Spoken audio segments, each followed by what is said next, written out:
As the great Ice Cube once said, you better check yourself before you wreck yourself. And it's a little bit of a colloquial way of saying that if you don't consider the consequences of your actions, you might be in trouble. You should really think about what you're doing before you get started with it.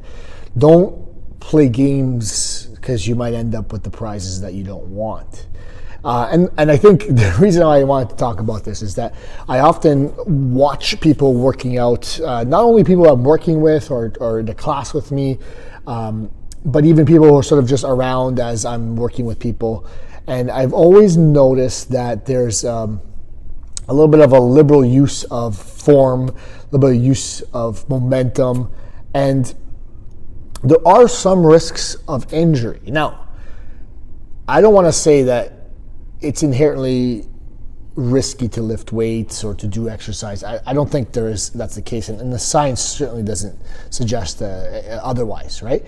But there's a potential that if you're doing something wrong and you're continuing to make it harder, like adding more weight like some people do, there's the risk of getting injured. And as much as it might be good for the ego to add weight, or to make things harder, or to make things more complicated, or to make things more exciting for your Instagram audience, you might want to consider the consequences of those actions. You might want to check yourself, which basically means like take a minute and pause and think about it before you get into some sort of trouble, before you actually maybe literally wreck yourself. And again, I don't want to create an alarmist look at this. There's risk in everything you do. But my point is that you can continue to progress and you don't have to make it that challenging. You don't have to take risks with your workouts or with your nutrition plan.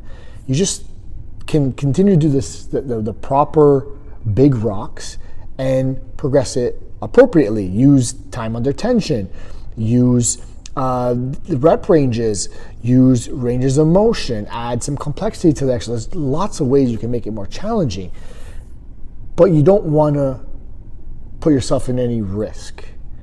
And that means use proper form. I don't think there's anything better to say at this moment than to say focus on proper form, and not to get lost in the nuance of the little movements, but it's better to get very proficient at the actual movements and then later add some more weight, then add some weight now and not be very proficient and potentially create some sort of a injury in the future. So remember, as Ice Cube said, you better check yourself before you'll wreck yourself.